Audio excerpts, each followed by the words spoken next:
Hey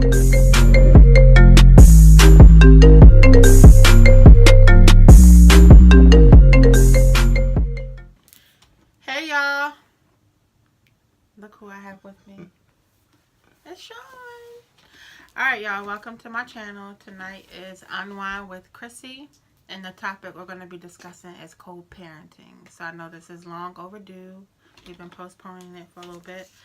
But we're going to go ahead and get right up into it. So I did take to Facebook, to several groups that I'm in, and asked about the topic to get a feel of what others are doing as far as their co-parenting situations are concerned, what their pros and cons are, what they would do differently, or what advice they would give to others.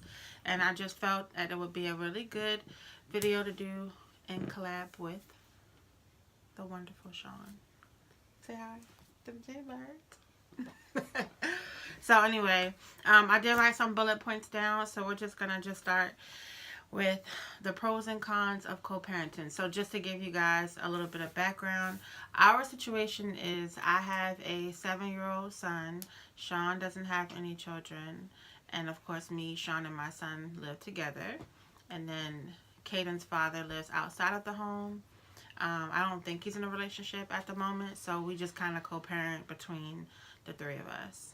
So I'm going to turn it over to Sean, and we'll just go ahead and ask some questions since he is the outside parent, per se, not the biological parent. How do you feel when it comes to co-parenting? Like, how do you feel about co-parenting? Co-parenting is cool. The biggest problem that comes with co-parenting is disciplining the child. And the way you discipline the child.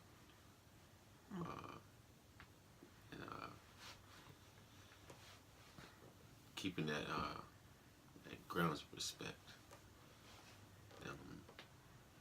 But co-parenting is pretty cool.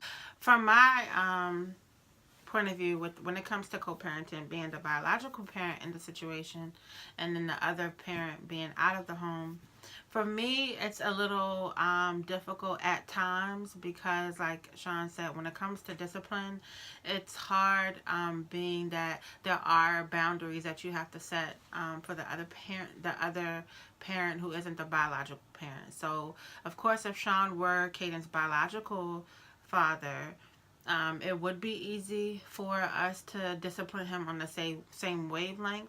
But I find that at times when Caden is being disciplined by Sean, even though Sean doesn't physically touch Caden, I find myself still kind of like jumping in and kind of saving Caden, so to speak, where I just kind of sometimes feel like Sean may be overstepping his boundaries, which he's not, because, you know, the only boundary is to just be respectful, of course, and then no physical discipline. Yeah, that plus making sure that I don't overstep my boundary by over talking you or something like that.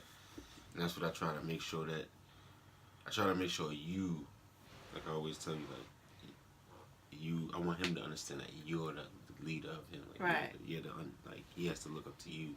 Mm-hmm. I don't want to have to say stuff and then he think that I'm telling you to say it, or right. He feels that it's only, so he don't have to respect it as much, because it's like, all right, when Mrs. Sean isn't around, I can just carry it like this and then just be like that. Right. So yeah. And hold on, another thing with the co-parenting part is like how he is when he goes to, somewhere else. Mm-hmm. Like if he's at his dad's house or he's at his grandma's house or something like that. It's how he's being treated over there and what they allow. And then when he come back in the house, how he is when he's here. So his understanding, how we deal with that, and how he has to get the understanding of that. You know what I'm saying? So which comes around. You know what I'm saying? Mm-hmm. He starts to understand what those things are, like some of the challenges we have to go through. Yeah, I would say that's one of our biggest challenges too when it comes to co-parenting is, for example, if Caden is misbehaving in school, which you all know we had a little rough spot. He's doing a lot better, but we placed him on punishment and we took away certain things. No TV, no video games. Well, he doesn't have video games here, but no going outside, no phone, nothing that he wants to do. Everything was just strictly come home, do your homework, get in your rhythm of homework, shower, eat your dinner, do your chores off the bed. And when he would go to his dad's house on weekends that he would be on punishment, it was kind of like, we don't have control over what goes on over his dad's house. So all I can do is communicate, hey, Caden did this in school this week, so he's on punishment here, know this, that, and third, in hopes that his dad will keep up the same things over there. But I feel like when he goes over to his dad's house, it's kind of looked at as a way out of his punishment temporarily, so it gives him like a break, you know what I mean? So I don't really think that Caden has actually ever felt his punishment consistently, because it will cause for me to be like, no, you can't go to your dad's. And then, of course, that looks crazy, too. So it's one of those, that's hard for us, too. Because then he comes back to us, and we have to kind of, like, retrain him, so to speak, all over again. So that's where the communication of co-parenting comes in, where we all have to get together and, which we do kind of, we talk on the phone and stuff like that, but we don't really get together and do any more than that. But we do have a good line of communication when it comes to Caden. Yeah. And I think that's a good part that we do have. But that's another challenge that we got to, but it was the communication of how we to deal with. Yeah, because in the beginning, y'all, it was not always like just so easy. In the beginning, it was a little rough, a little rough patch. It was just kind of like Sean was like the new guy, and Justin didn't know how serious Sean and I relationship was, so he kind of like, I'm not going to say he disrespected Sean. There was never no disrespect, but there was no respect to a certain point too. Like, it was kind of like, I don't really know who he is in your life at the moment, but, and then kind of Caden, Sean was new in Caden's life, so Caden would kind of like play the 50 and tell his dad one thing that wasn't really happening. So we had to go through a lot of the clearing of the air and really getting down to it. And then finally, when the smoke cleared, Caden's dad was able to see that Caden is very good at manipulation. And so once we got through that part, we were kind of able to all be on the same wavelength. And as soon as Caden was able to see that we're all in communication now, his lying and playing us against each other kind of like stopped. So he was like, okay, I can't really tell my dad this and get away with this, because he now talks to Mr. Sean or whatever. So another bullet point is boundaries. I feel like when you're in a co-parenting situation, when it comes to not just discipline, but just the whole entire situation as a whole, you have to have boundaries. I feel like in the beginning, up to pretty much recently actually, me and Sean, whenever Caden would do something and it would cause for him to be disciplined. And when I say discipline, I don't mean like spankings and stuff like that. I mean, punishment, talking to him about whatever, just pulling him up on his behavior. I noticed that it would cause a lot of conflict between Sean and I. Like, I would be disciplining Caden, or I thought I was, and then Sean would say something, and I would get frustrated because I kind of felt like Sean was disciplining me, and it was just very, very, very, very frustrating. So a lot of times, like in the beginning, just until we kind of got our foot on solid ground with it, we were kind of like at each other's throat, so to speak, in the beginning. Yeah, I mean, so frustrating. It's not really a bad thing. It's her child, so she wants to nurture, and that's another thing with co-parenting. It's like one person wants to be, so nurturing that they forget that this child has a future. You know what I'm saying? And within that future, all this coddling and whatever y'all be doing to these kids out here, you have to stop it, because it's not gonna help their future. Because obviously, you coddle them now, you do little things. I'll give y'all a story straight up. I was messing with Kaden one time in the store about some chips. You're not gonna let me hear this down? No, because it's serious. It's obviously, long story short, Kaden was just like, I don't care. You know what I'm saying? He's playing around. You know, he's being a little. I don't remember exactly how it go, but he's like, I don't care. I'll just get my mom to get me some chips. And that simple, Chris, we got the chips, and he got no lesson out of whatever was going on at that time. And so just to back up, because he skipped a little part, Sean had chips. Kaden asked for some, and then I think Kaden had got smart or something, and Sean was like, well, you're not getting no chips. And then Kaden was just like, I don't care. My mom will get me some chips. And then I kind of just carried it, like, because of how, like, Sean did it, I was just like, you're not going to carry my son kind of like that. And I just was like, I'll get him some chips. And that, it just, and it wasn't good at all. It wasn't, yeah, it wasn't you skipped the smart. fact that he did something to I forgot what he did, but yeah, he did something, of course. He didn't just, like, not give him the chips. But Kaden definitely did something. I said he got smart or something. He did something.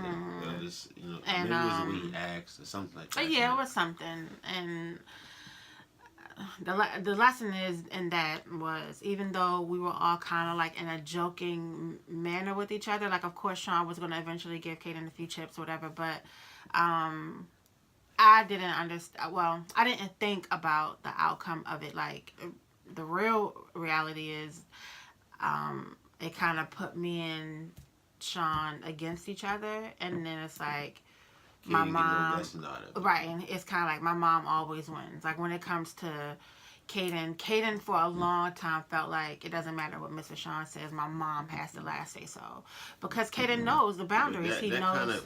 That's what I want him to feel, but it's like. But you still want him to have respect for you in the process. Yes, understand. He's gonna have respect for me in regardless. He has respect for me, but that's not what I want you to understand. What I wanted to understand is that you do have the last say so. But I don't want you to keep giving him the easy way out on the say-sos. Mm-hmm. So when I do say something about, you know, him, you giving him everything so easy, he'll look at it as later on, when, like I said before, when Mr. Sean is not there, I can act however I want. And as soon as you go to discipline him in a different setting, he's going to look at it like it's odd. Like, he's not going to really, you know, be as, you know, how he's supposed to be, because he feels like he only has to be in line or do things right when I'm around. You know what I'm saying? And I don't want that. I want him to know you have to do things all right all the time, regardless of who you're around, even when your mom's not around. No one's around. You just have to do the right thing. And that's what I want him to understand. Right. So it's like from day one, Sean has always, you know, wanted the best for Kaden. I just think in the beginning it just started off rocky, which is, I mean, with any new situation, you know, like I said, Sean doesn't have kids. Kaden is my one and only child. So I think with any new situation, it's always going to be like rocky until you guys get on solid ground and everybody's on the same page. And then, like I said, with us being in the same household, we can kind of get on the same page. But then it's like someone else on the outside who is a biological parent who does have more pull than Sean does. It kind of can be frustrating, I can imagine, for Sean. Correct me if I'm wrong. But, like, when Sean's doing so much, you know what I mean, like, involved and really trying to, like, retrain Kaden. Because when me and his dad lived in the same household, I was kind of like more of the disciplinarian. His dad was real kind of like laid back. And then when Sean came into my life, it's like I thought that I was this disciplinarian, but Sean was like, no, you're by far not. You know what I mean? So like if me and Sean were the biological parents, Sean would be then the disciplinarian, and I would end up, the roles would just be reversed. I would be the softer one. And I just think in the beginning it was just very, very frustrating because it was a new situation for just not Sean only, but Kaden and myself, and I just was kind of like.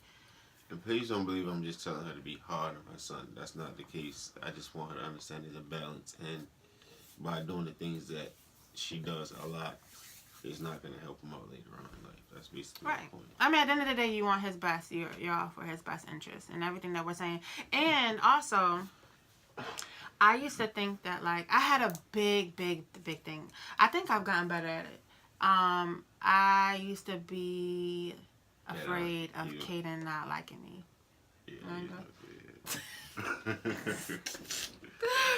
I know that sounds crazy, but it's so true. Like, you know, I was reading, I don't know what it was on a Facebook or blog or something, but the little boy, his father was a police officer, and he put him on punishment and took away his PlayStation. And the little boy shot his dad with his gun.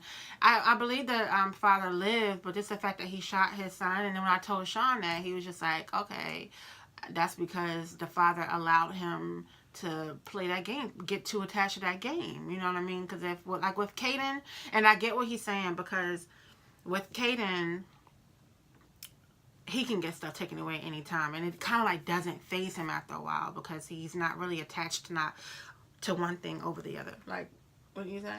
Something like that. It's like well, me. This is what I believe. I believe it starts.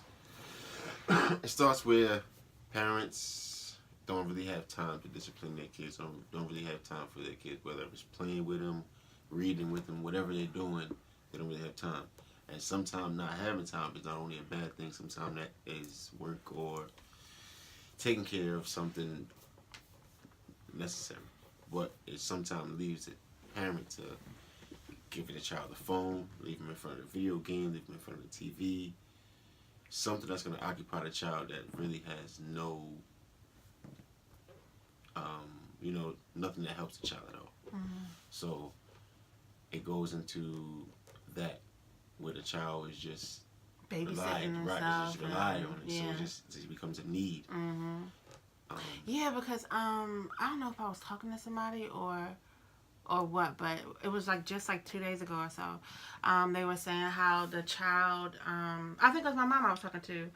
As an adult, this person, when they were a child, the person didn't have access to like the internet and all that other stuff that other kids were able to do. And so now as an adult or, a later bloomer, the person is in therapy because mentally they didn't have everything that their friends had, and so they felt like a disconnect on like a level of they weren't good enough, or why didn't they have what most had, and or whatever. And so supposedly it messed them up, and then now they're in therapy. But I'm like, Crissyj, that's a whole nother video. I know, right? We don't want to run over. But anyway, so I know that for some people, a lot of people that have kids won't listen to the advice of someone that doesn't. I was at some point, I didn't have kids. And it doesn't take, I don't think you have to have kids or have kids to know, what's good for a child, what's good for anyone, what's right, what's wrong, things like that. I don't think that you have to have a child to give knowledge and give legitimate pointers. And when it comes to the nurturing part, that's going to be different, so that's why I don't try to overstep too much boundaries on her, because she's just going to nurture her child different. She's going to look at certain things different. I'm going to say what I say. She do what she needs to do. But I try to, still give her that balance, because all that nurturing and your feelings sometimes is not going to help the situation. So. Yeah, but I would say that my biggest,